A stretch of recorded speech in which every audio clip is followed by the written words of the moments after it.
রাজ্যের স্বাস্থ্য ব্যবস্থা নিয়ে একাধিক প্রশ্ন সামনে আসে। সে রেফার রোগ হোক কিংবা চিকিৎসকের অভাব, সবটাই ঘুরে ফিরে আসে বাংলার স্বাস্থ্য ব্যবস্থার প্রসঙ্গ উঠলে। এমনকি হাসপাতালের বুকে নিরাপত্তার বেহাল দশা সে তো নিজের জীবন দিয়েই দেখিয়েছেন কাদম্বিনী। তারপরেও স্বাস্থ্যক্ষেত্রে সবার সেরা বাংলা দাবি রাজ্যের মুখ্যমন্ত্রী তথা স্বাস্থ্যমন্ত্রী মমতা বন্দ্যোপাধ্যায়ের। বুধবার বিধানসভায় স্বাস্থ্য বাজেট নিয়ে আলোচনায় জানান মুখ্যমন্ত্রী মমতা বন্দ্যোপাধ্যায়। তার মন্তব্য, স্বাস্থ্য পরিকাঠামো উন্নয়নে 70,000 কোটি খরচ হয়েছে রাজ্যের। পাশাপাশি তাঁর দাবি 10,000 চিকিৎসক বাড়ানো হয়েছে। আগে হাসপাতালের গেট ছোট ছিল, হাসপাতালে ইঁদুর বেড়াল ঘুরে বেড়াতো, এখন সেই প্রবণতা অনেকটাই কমেছে। বাংলার স্বাস্থ্য দেশের সেরা, পৃথিবীর সেরা, আন্তর্জাতিক স্তরে স্বীকৃতি এসেছে। বাংলায় বিনা পয়সায় চিকিৎসা হয়, বাইরের রোগীদের বিনা পয়সায় চিকিৎসা করা হয় বলে জানান মুখ্যমন্ত্রী। তবে এই রাজ্যের রোগীদের কেন ভিন রাজ্যে যেতে হয়, সে খোঁজ কি রাখেন স্বাস্থ্যমন্ত্রী? ইতিমধ্যে এই প্রশ্নে সরব বিরোধীরা। তবে এদিন কেন্দ্রকেও আক্রমণ করতে ছাড়েননি মুখ্যমন্ত্রী। বিধানসভায় জানান একটা নির্দিষ্ট অংশের জন্য আয়ুষ্মান আর বাংলার স্বাস্থ্যসাথী সকলের জন্য। তবে এই প্রসঙ্গে মুখ্যমন্ত্রীর কড়া সমালোচনা করেছেন রাজ্যের বিরোধী দলনেতা। তিনি বলেন, অভয়ের মৃত্যু, স্যালাইন কাণ্ড প্রমাণ করেছে রাজ্যের স্বাস্থ্য ব্যবস্থা কেমন বিশ্বসেরা।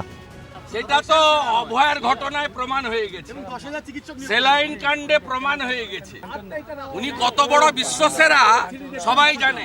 আয়ুষ্মান ভারত চালু না করে বঞ্চিত করেছেন। বাংলার স্বাস্থ্য ব্যবস্থা ভেঙে পড়েছে তো বিজেপি সাংসদ শ্রমিক ভট্টাচার্যের।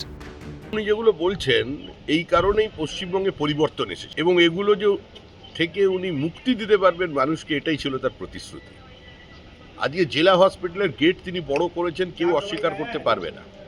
নীল সাদা রং করেছেন, ফেসিয়াল করেছেন হসপিটালগুলো, সুপার স্পেশালিটি হসপিটাল নামে। উনি দেখিয়ে দিন কোন হসপিটালে জীবনদায়ী ওষুধ আছে। জেলা হসপিটালের একমাত্র কাজ হচ্ছে কলকাতার মেডিকেল কলেজে ট্রান্সফার করা।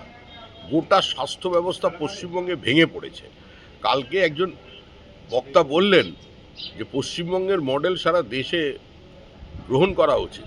তার মানে মানুষ আর কুকুরের ডায়ালিসিস একই জায়গায় করার এই যে দৃষ্টান্ত স্থাপন করেছে বর্তমানের সরকার, নিঃসন্দেহে এটা একটা যুগান্তকারী বিষয়। মুখ্যমন্ত্রী যাই বলুন, রাজ্যের স্বাস্থ্য ব্যবস্থার হাল কি তা অজানা নয় কারোর। এই প্রেক্ষাপটে মুখ্যমন্ত্রীর এই মন্তব্যের যৌক্তিকতা নিয়ে যেমন প্রশ্ন উঠছে, সঙ্গে বাড়ছে বিরোধীদের কটাক্ষ। ক্যালকাটা নিউজ।